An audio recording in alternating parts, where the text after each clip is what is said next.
Good morning, traders. I'm Dennis Dick.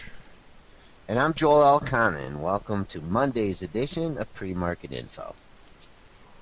Well, Joel, S&P futures are actually coming down just a little bit here. It's a half a point only. We've been as high as 1694 overnight, but we've given back those gains. McDonald's probably didn't help. They just broke a few minutes ago and disappointed. What's your thoughts here on the overall market? New all-time high in the pre-market, 1694 and a quarter. So that's the only reference you have on the upside. Hanging out around settlement right now, so that 89.50 should be a good number.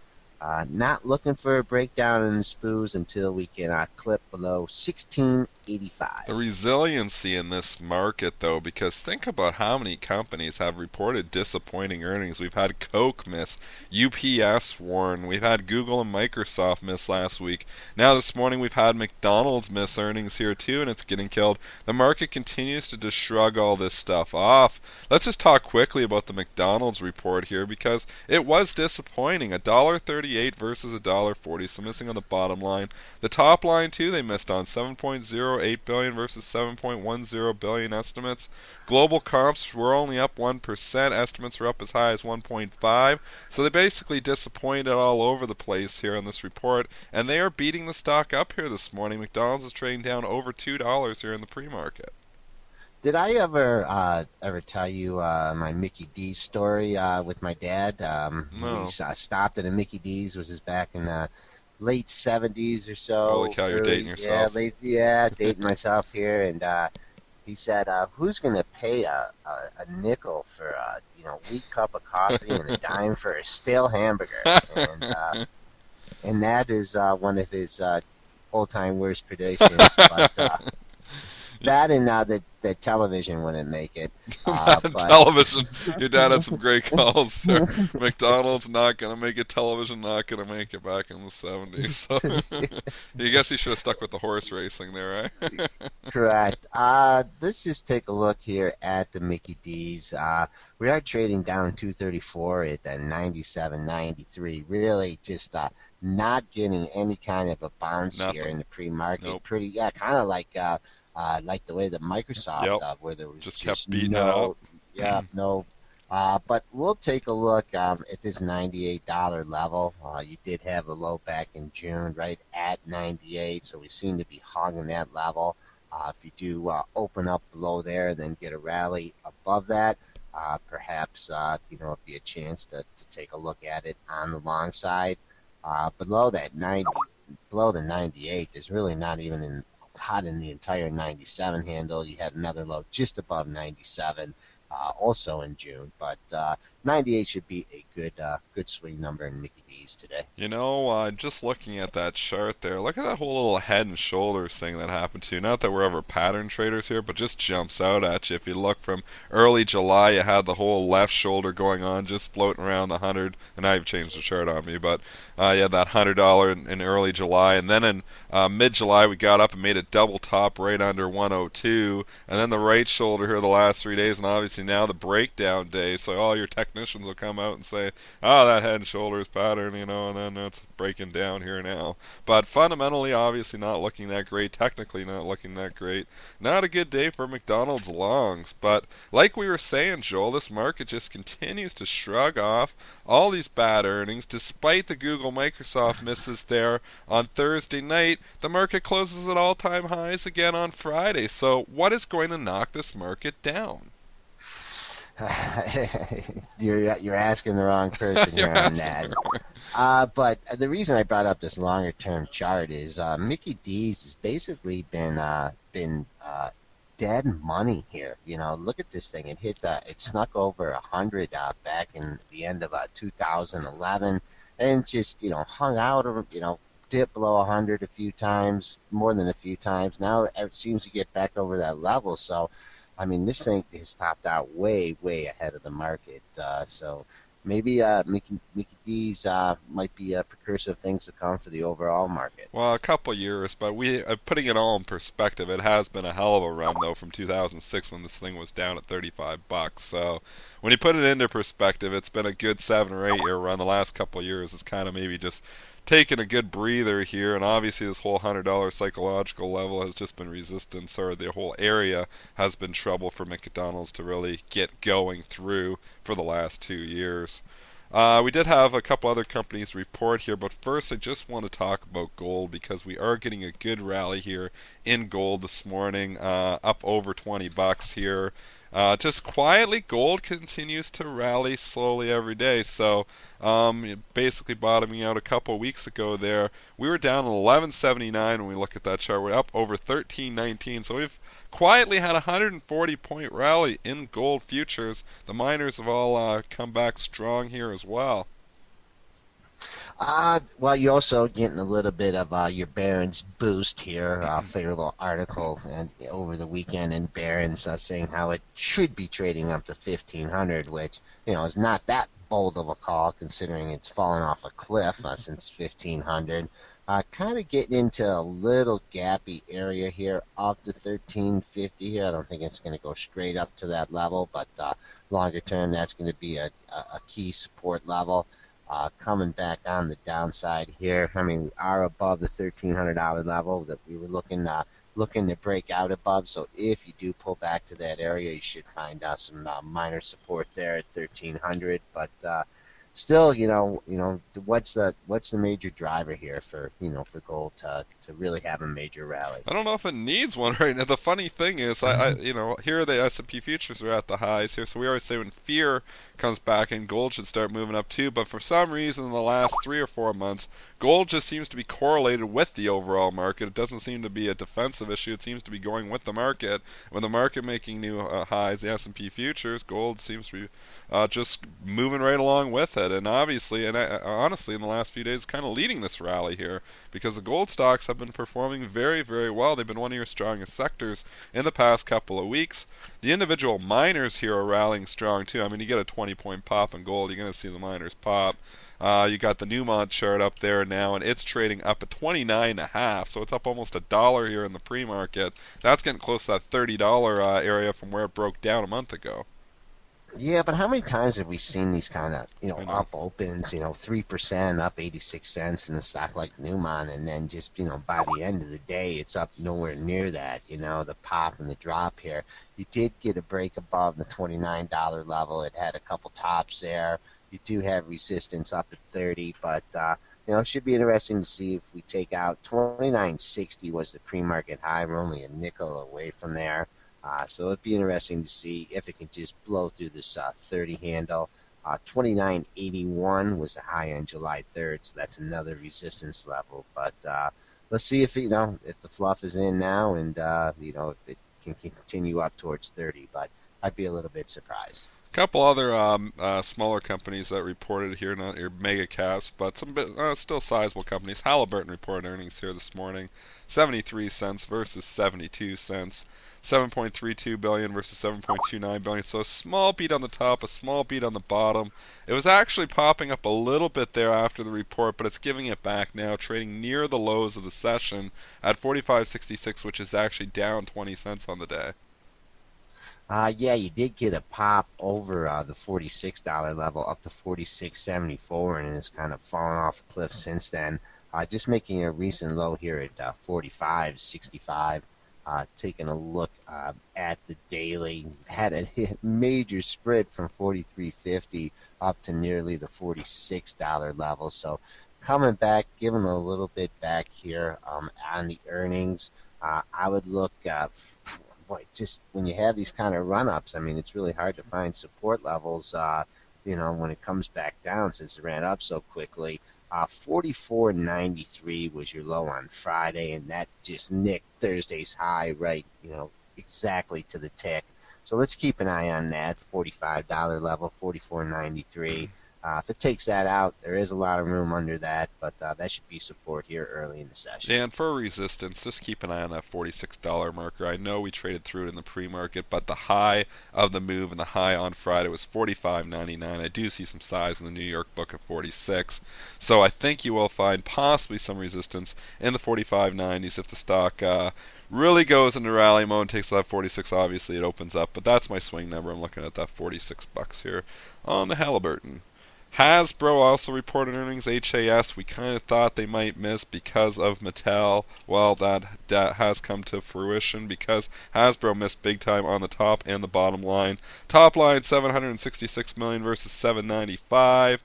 Bottom line 29 cents versus 34. So Hasbro disappoints and is trading down about 75 cents here in the pre-market. Yeah, they did. They hit that on the or the Mattel Mattel news, news yeah. call. Yeah, a couple days ago. Funny how it works that way. And then now the actual earnings come out, and lo and behold, it's true. Looking at this, very very spotty volume here though to knock this stock down 74 cents. 200 shares. But yeah, 200 shares. So painting the tape there, but we should see. Taking a look at the dailies in this issue. You do have a low under the $45 level. You traded 44.77 on July 1st. We are trading below that level right now, so the next support for that would be 44.36. Looking for a bounce off that level. Coming back on the upside, I mean, to get back in the 45 handle, 45.35 was the low, and the close at 45.38. So people that got stuck with this long overnight could be looking to exit in that 40, early in the 45 handle. Kimberly Clark reported here too. I don't know if we're going to have real time to get into all these details on these earnings because we're going to run short, but just quickly, KMB, $1.41 versus $1.39. Small miss in the top line, $5.27 billion versus $5.34 billion. There's really been no trades here in the pre-market, so it's hard to get a gauge on this and just give you a market. It's 98 to 99.90, so pretty wide spread here in the pre-market, and nobody's making a call on Kimberly. Very good support at 98.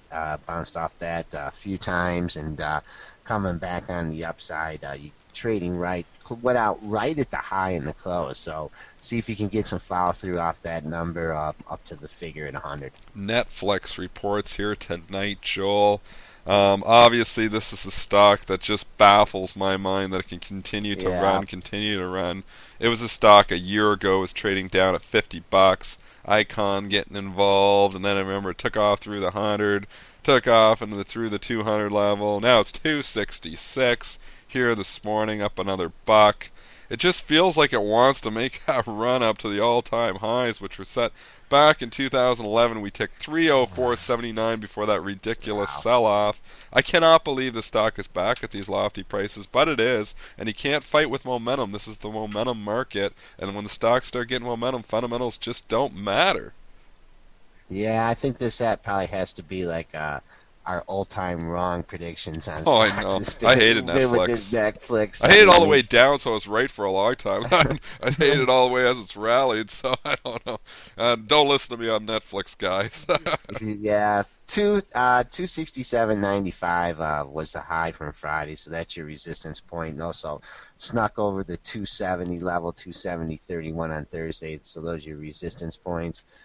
Coming down back on the downside here, 263.18 Friday's low, 264 low on Thursday. So as long as it's holding above 263, you got to figure it's poised to continue to rally. But may have to take a look at some of the out of the money puts on this thing. But I've been saying that since 150, so I'm not.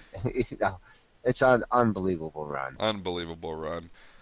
Speaking of unbelievable runs that ended was Microsoft. Let's just quickly talk about the carnage there after the fact. Obviously, Microsoft had been on a huge move for it for about 3 months. Trade at 28, got up over $36, and then the disappointing quarter, and kaboom! The stock just got murdered there Friday. Is bouncing up a little bit here this morning. We're up 24 cents at 31.64, but when you put it all in perspective, a 30 or 40 cent pop after a 5-point drop just probably doesn't make the longs that much happier.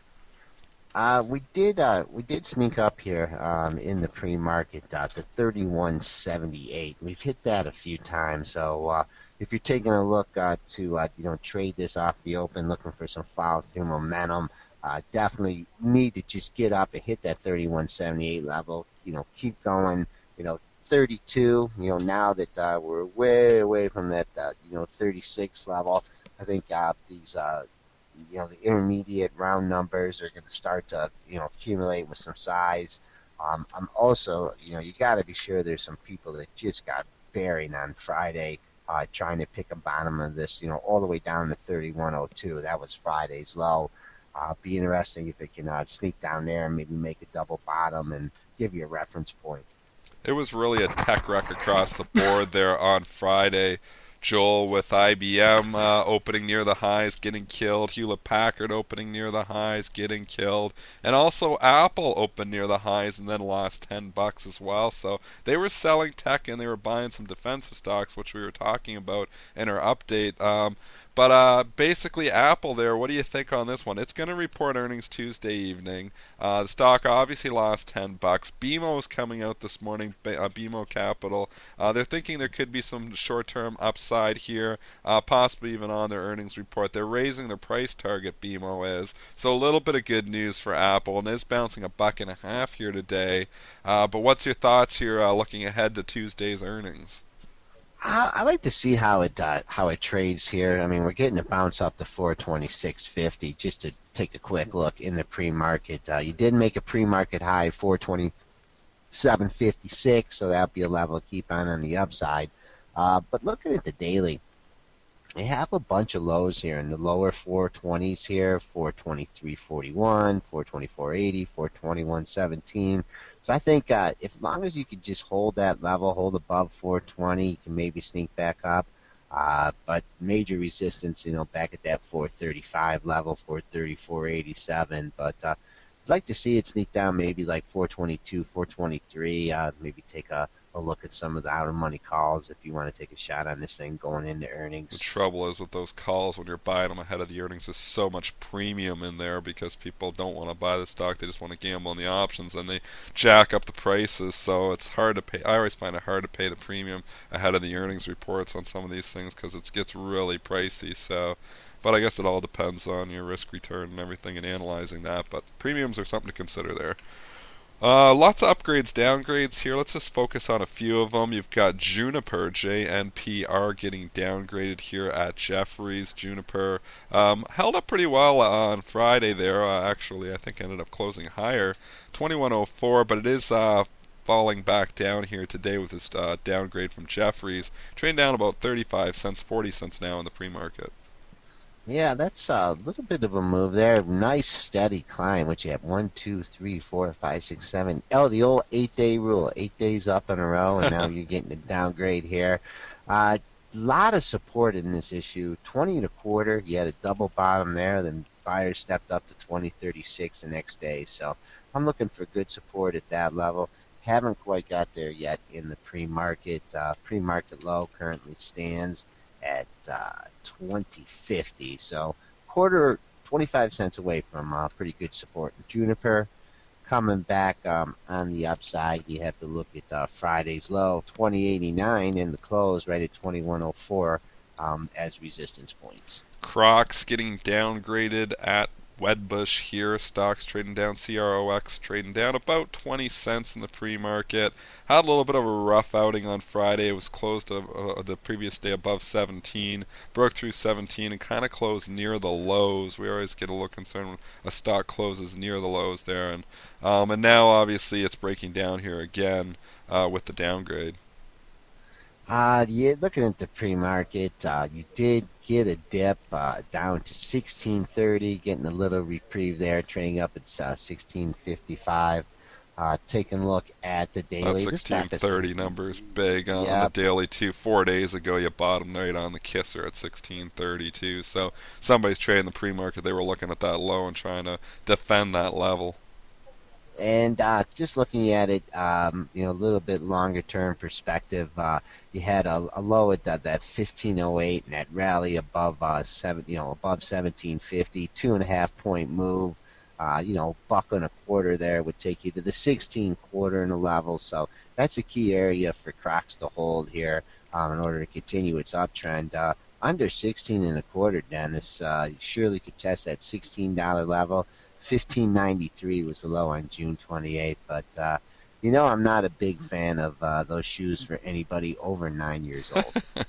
Dick's Sporting Goods getting an upgrade at Morgan Stanley DKS. Upgrade at Morgan Stanley. Stocks bid up. No trades here yet, but it's bid up 60 cents here in the pre-market. So it does look like Dick's is going to get a pretty good lift off this Morgan Stanley upgrade.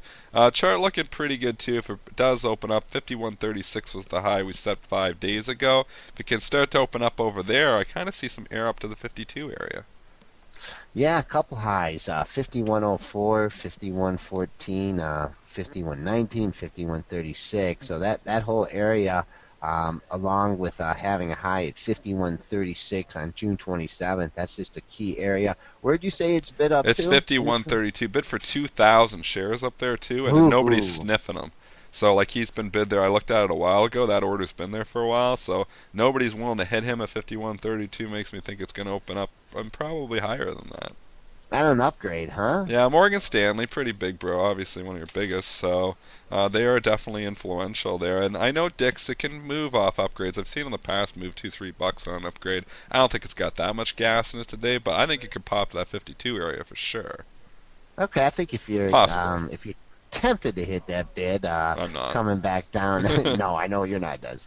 But coming back down, 5104 was the high on Friday. Thursday's high, 5114. So if you do get a quick flush out of some week longs off the open, I expect to find some support at the former highs at the $51 level.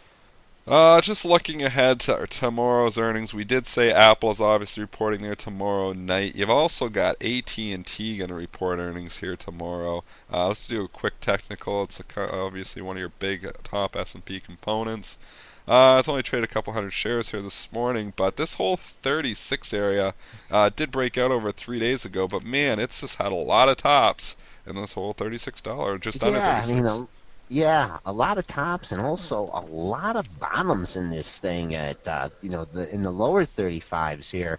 We've basically since June 26 have traded between 35.09, that was the lower end of the boundary, and then last week you snuck up to 36.31. So major consolidation here. I'm still kind of leaning towards the long side on this side until you break out or break down below the 35.09 low, and then just this 36.31 level, that was a stubborn high.